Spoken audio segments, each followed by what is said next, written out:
Hi everyone, welcome back. It's Charlotte from At Charlotte's House. Today I'm going to walk you through how I'm going to make over these two flea market ottomans. This pair of ottomans cost me maybe $30 or $40. Not very expensive. They are fairly new. They're not vintage. They are in great shape. They are super sturdy. And those are all things that I look for when I'm thrifting furniture. Sturdy, in good shape. There's nothing fundamentally wrong with them. The first thing I'm going to do is I'm going to remove the upholstered cushion. I'm going to tape off my legs. I could also unscrew them, but I think I can tape them off really easily and it might be a little bit faster.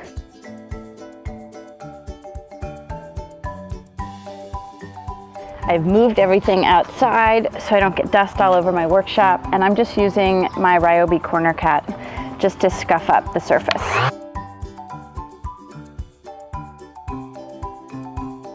I'm not worried about taking the paint all the way off.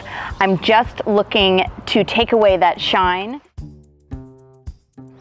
Now I'm going to get a rag and I'm going to make sure to remove all of the powder from my sanding. I don't want there to be any dust on here before I spray paint.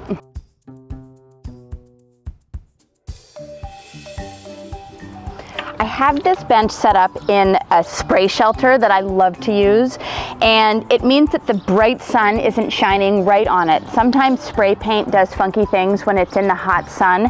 It also keeps the overspray to a minimum so that not only am I not wasting spray paint, but I'm not spray painting my yard. Because this wood is a dark wood, I want to be extra safe that I don't have any bleed through from that stain. So I'm using an oil-based primer. You want to look for something that says stain blocker, shellac-based, oil-based. All of these are terms that should mean that you won't have any bleed through from your stain. So follow the directions on the can. Usually you need to give it a good shake for a minute or two. And then the trick with spray paint is that you always want to do lots of really light coats and not one heavy coat. You always want to check the can for dry time before you can recoat. This primer suggested 60 minutes. It's been more than 60 minutes, so now I am back to do my first light coat of color. And I let Martha choose the paint. We are going with a glossy pink because why not?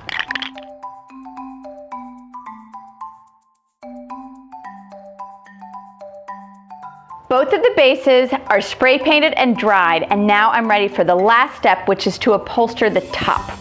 So I'm going to lay my ottoman cushion right on top of my fabric. This fabric is in amazing shape, so I'm actually going to leave it in place, but if I had any question about the condition of this fabric, I would actually take the time to remove it. I'm going to make sure that I have enough fabric to wrap around and give me a good solid inch or two on the underside of my ottoman, and then I'm going to cut my fabric. I'm using a pneumatic staple gun, but just a regular old handheld staple gun should work just as well. My fabric doesn't have any pattern that I'm too concerned about, but this is also the time when you want to flip over your cushion and just to make sure that you like the way the fabric's sitting on that. You always want to work back and forth when you're upholstering.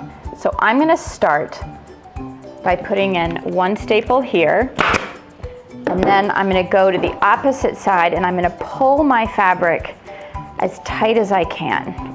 I'm going to do the same thing on either end. And I'm just going to keep working my way towards the edges. Now this piece is a little different than normal because it's rounded. Then when I get to the curves, I'm going to do my best to fold over the fabric in a very neat way.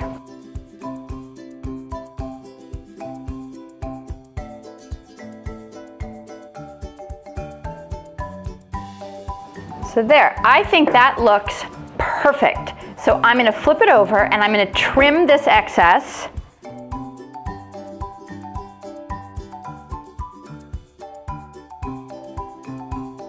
Now that I've finished upholstering the seat, the last step is to screw it back on to my legs.